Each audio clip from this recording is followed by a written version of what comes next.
Hello student. आज हम इस वीडियो में क्लास 11 के इकोनॉमिक्स से चैप्टर 3 के प्रश्नों का उत्तर जानेंगे, जिसका शीर्षक है उदारीकरण, निजीकरण और वैश्वीकरण एक समीक्षा। पाठ का पहला प्रश्न है, भारत में आर्थिक सुधार क्यों शुरू किए गए? इसका उत्तर इस तरह से होगा, आर्थिक सुधार निम्न कारणों की वजह से शुरू किए गए थे, जिसमें पहला कारण था कि 1991 में भारत एक आर्थिक संकट का सामना कर रहा था। दूसरा कारण था सरकारी राजस्व से अधिक सरकारी व्यय, जो सरकार के कामकाज में जो खर्च होते थे वो भारी उधारी को जन्म दिया था। 1991 में राष्ट्रीय ऋण सकल राष्ट्रीय उत्पाद 60% था। सरकार ब्याज तक देने में असमर्थ थी। इसका मुख्य कारण विशेष रूप से सार्वजनिक क्षेत्र में संसाधन प्रबंधन की अक्षमता थी। और तीसरा कारण था विदेशी मुद्रा भंडार, जिन्हें हम आयातों के लिए भुगतान के लिए रखते थे, इतने कम हो गए थे कि वे केवल 3 सप्ताह तक ही पर्याप्त थे।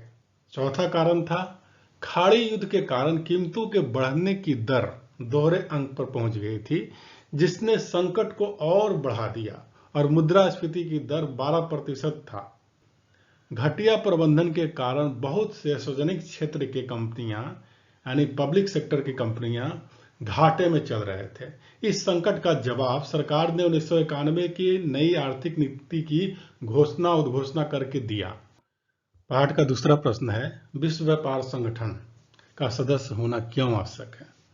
इस प्रश्न का उत्तर इस तरह से है, IMF और विश्व बैंक से ऋण प्राप्ति के लिए और अन्य देशों के साथ मुक्त व्यापार करने के लिए विश्व व्यापार संगठन का सदस्य होना आवश्यक है। विश्व व्यापार संगठन का सदस्य बने बिना एक देश वैश्वीकृत यानी ग्लोबल विश्व व्यापार का लाभ नहीं उठा सकती। पाठ का तीसरा प्रश्न है, भारतीय रिजर्व बैंक ने वित्तीय क्षेत्र में नियंत्रक की भूमिका से स्वयं को सुविधाप्रदता की भूमिका अदा करने में क्यों परिवर्तित किया? इस प्रश्न का उत्तर इस तरह से होगा, भारतीय रिजर्व बैंक नियंत्रक की भूमिका से स्वयं को सुविधाप्रदता की भूमिका अदा करने का बड़ा परिवर्तन किया। पहले एक नियंत्रक के रूप में RBI खुद होता था, जो ब्याज तय करता था तथा प्रबंधीय निर्णयों को प्रत्यक्ष रूप से नियंत्रित भी करता था। परंतु उदारीकरण के उपरांत इसमें सुविधाप्रदता की भूमिका निभाने से, जिसके अंतर्गत ब्याज दरों को बाजार के बलों यानी बाजार के हिसाब से निर्धारित होने के लिए स्वतंत्र कर दिया गया तथा प्रत्येक बैंकों को प्रबंधन निर्णयों की स्वतंत्रता दी गई। उन्हें बाजार में प्रतिस्पर्धा यानी कंपटीशन बनाना आवश्यक था। उदारीकरण के साथ बाजार में कंपटीशन बढ़ गई, अतः बाजार से उत्तम प्राप्ति के लिए बैंकों को प्रबंधन निर्णय लेने की स्वतंत्रता आवश्यक हो गया। पाठ का चौथा प्रश्न है, रिजर्व बैंक व्यावसायिक बैंकों पर किस प्रकार नियंत्रण रखता है? इसका उत्तर है, रिजर्व बैंक व्यावसायिक बैंक यानी कमर्शियल बैंक पर नियंत्रण निम्नलिखित प्रकार से रखता है, जिसमें पहला आप समझें, यह उस न्यूनतम रोकड़े की राशि अनुपात निर्धारित करता है जो हर व्यावसायिक बैंकों को रिजर्व बैंक के पास रखनी पड़ती है सिक्योरिटी के रूप में।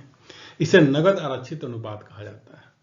और दूसरा, यह उस न्यूनतम अनुपात का निर्धारण करता है जो नगद तथा तरल लिक्विडिटी परिसंपत्तियों के रूप में एक बैंक को अपने पास रखना होता है, लिक्विडिटी मनी रखनी पड़ती है। इसे वैधानिक तरलता अनुपात कहते हैं।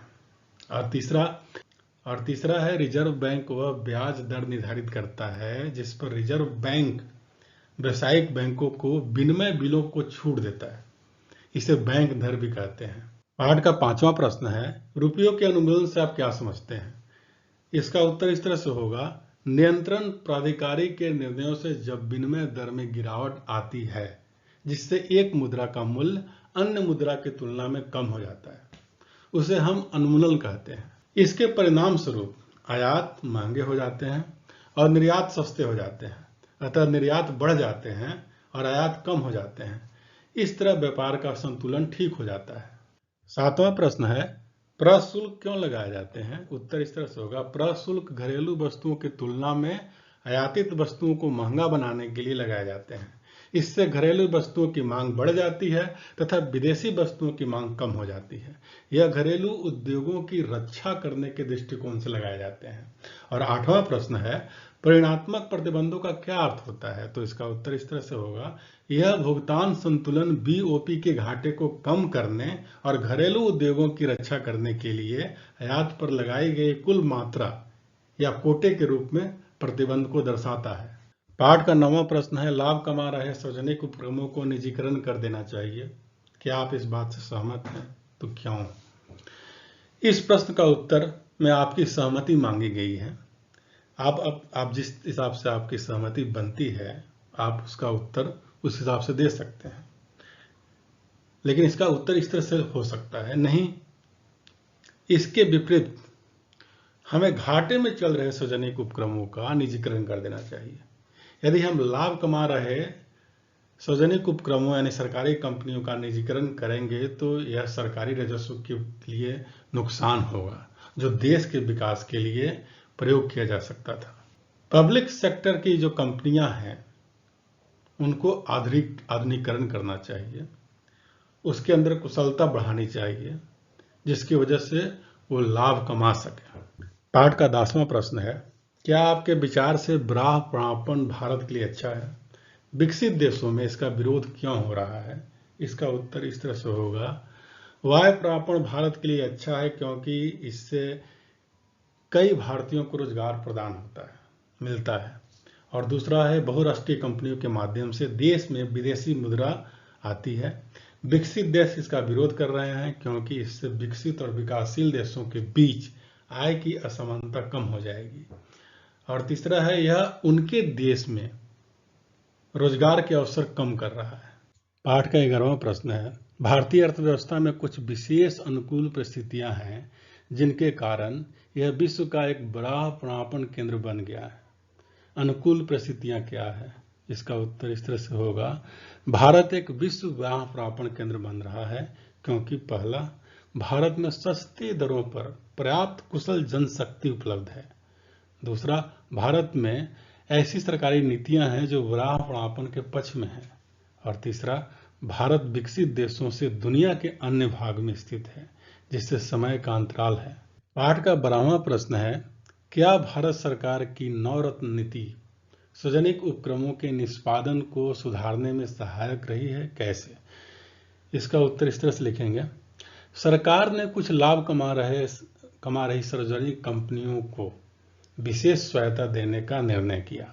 1996 में नवरत्न नीति अपनाई गई, जिसके अंतर्गत 9 सर्वाधिक लाभ कमा रही सार्वजनिक क्षेत्र के उपक्रमों को नवरत्न का दर्जा दिया गया तथा अन्य 97 लाभ कमाने वाले सार्वजनिक क्षेत्र की कंपनियों को लघु रत्न का दर्जा दिया गया। नवरत्न और लघु रत्न नाम से अलंकरण के बाद इन कंपनियों के निष्पादन में अवश्य सुधार आया। उन्हें अधिक प्रचालन और प्रबंधीय सहायता दी गई, जिससे उनकी दक्षता, कुशलता और उनके द्वारा मुनाफे में वृद्धि हुई है। पाठ का 13वां प्रश्न है, सेवा क्षेत्र के विकास के लिए उत्तरदायी प्रमुख कारक कौन कौन से हैं? इसका उत्तर इस तरह से होगा, सेवा क्षेत्र के विकास के लिए निम्नलिखित कारक उत्तरदायी हैं। भारत एक मजबूत औद्योगिक आधार नहीं है, अतः सुधार अवधि में द्वितीयक क्षेत्र ने अधिक विकास नहीं किया। विदेशी निवेशक कृषि की भारतीय प्राकृतिक और जोखिम शामिल होने के कारण उसमें निवेश नहीं करते हैं, उनमें कोई रुचि नहीं दिखाते। उन्हें भारत अनुबंधित सेवाओं के लिए सर्वाधिक उपयुक्त लगता है। प्रश्न है, सुधार प्रक्रिया से कृषक क्षेत्र दुष्प्रभावित हुआ लगता है, क्यों? इसका उत्तर इस तरह से होगा, यह बिल्कुल सही कहा गया है कि सुधार प्रक्रिया से कृषक क्षेत्र दुष्प्रभावित हुआ है।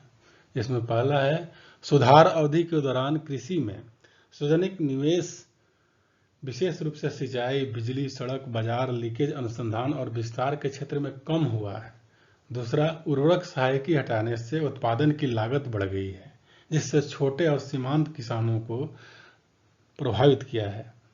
तीसरा, इस क्षेत्र में बहुत जल्दी नीति परिवर्तन हुए हैं, जिससे भारतीय किसानों को दुष्प्रभावित किया गया, क्योंकि अब उन्हें अधिक प्रतिस्पर्धा का सामना करना पड़ रहा है। और चौथा है, कृषि में निर्यात उन्मुख रणनीति के कारण उत्पादन घरेलू बाजार के बजाय निर्यात बाजार के लिए हो रहा है। इससे खाद्यान्न फसलों के उत्पादन के बदले नकदी फसलों पर ध्यान केंद्रित करवाया जा रहा है।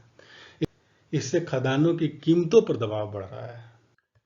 पाठ का 15वां प्रश्न है, सुधार काल में औद्योगिक क्षेत्र के निराशाजनक निष्पादन के क्या कारण हो रहे हैं? उत्तर इस तरह से है, औद्योगिक क्षेत्र का सुधार अवधि में निराशाजनक निष्पादन रहा है क्योंकि सस्ते आयात, यह इस तथ्य के कारण कि विदेशों से आने वाले सस्ते आयातों ने भारतीय बाजार पर कब्जा कर लिया और घरेलू उत्पादकों को अधिक प्रतिस्पर्धा करना पड़ रहा है। और दूसरा है बुनियादी ढांचे की कमी, निवेश में कमी के कारण आधारभूत सुविधाएं जैसे बिजली आपूर्ति अपर्याप्त बनी रही।